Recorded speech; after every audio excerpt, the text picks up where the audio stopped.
Bank Indonesia kembali menahan suku bunga acuan di level 5,5% pada Juni 2025. Gubernur Bank Indonesia Peri Warjio mengatakan, keputusan ini diambil untuk menjaga stabilitas inflasi, nilai tukar rupiah, dan mendorong pertumbuhan ekonomi di tengah ketidakpastian global yang masih tinggi. Inflasi di tahun 2025 dan 2026 diperkirakan masih dalam target, yaitu 2,5 plus-minus 1%. BI juga menyoroti dampak perang dagang Amerika Serikat di bawah Presiden Trump, serta ketegangan geopolitik antara Israel dan Iran yang bisa mempengaruhi pasar keuangan global. Meski tekanan inflasi di AS mulai mereda, BI mengakui kebijakan suku bunga The Fed masih akan bergantung pada dinamika ekonomi global ke depan. Untuk tahun ini, BI memproyeksi pertumbuhan ekonomi nasional di kisaran 4,6 sampai 5,4%.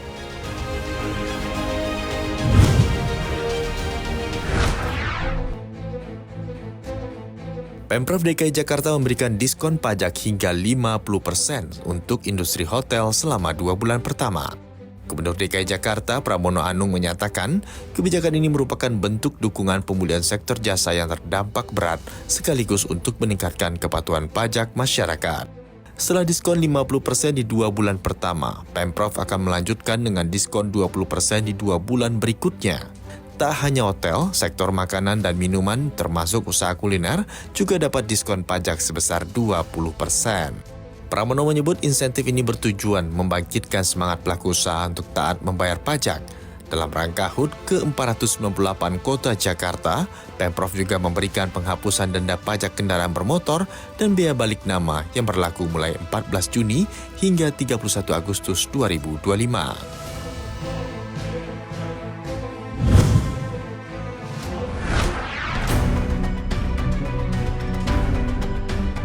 Bank emas atau Bullion Bank di Indonesia telah menyimpan sedikitnya 20 ton emas hingga 31 Mei 2025. Data ini diungkapkan Deputi 1 Kemenko Perekonomian Ferry Irawan dalam acara CNBC Indonesia Economic Update 2025 di Jakarta. Emas tersebut berasal dari produksi domestik termasuk Freeport, yang diharapkan tidak lagi diekspor, melainkan masuk dalam sistem ekonomi nasional. Bullion Bank juga didukung oleh Pegadaian dan BSI yang telah dapat izin dari OJK untuk menyimpan dan mengelola emas. Hingga Mei, tabungan emas sudah capai 13,2 ton, deposito emas naik jadi 1.248 ton, dan titipan emas korporasi juga naik menjadi 2,9 ton. Sementara pinjaman modal kerja berbasis emas telah capai 408 miliar rupiah atau 250 kg emas sejak resmi diluncurkan Februari lalu. Pemerintah optimis Bullion Bank akan menjadi motor baru likuiditas dan pertumbuhan sektor keuangan berbasis komoditas strategis.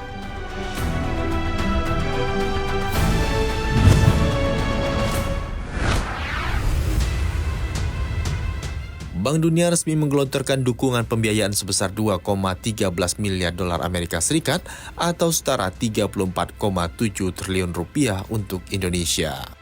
Dua program utama yang dibiayai adalah pinjaman kebijakan pembangunan senilai 1,5 miliar dolar Amerika Serikat dan program perluasan listrik berkelanjutan ISLI 2 senilai 600 juta dolar Amerika Serikat plus hibah. Dana tersebut akan memperkuat digitalisasi keuangan, pasar modal, serta mempercepat transisi energi terbarukan dengan menyederhanakan syarat konten lokal dan dukungan industri hijau. ISLI 2 diarahkan untuk memperluas akses listrik bagi 3,5 juta orang di Kalimantan dan Sumatera dan membangun kapasitas listrik tenaga surya dan angin hingga 540 MW. Proyek ini diperkirakan menurunkan tarif listrik hingga 8% dan mengurangi emisi hingga 10%.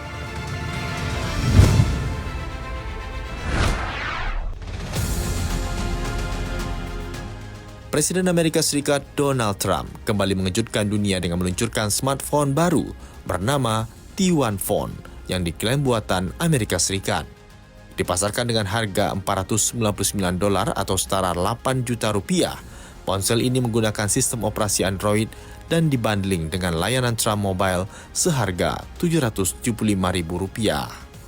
Namun sejumlah pakar industri menyangkal klaim produksi lokal dan menyebut T1 Phone diduga dirakit di China.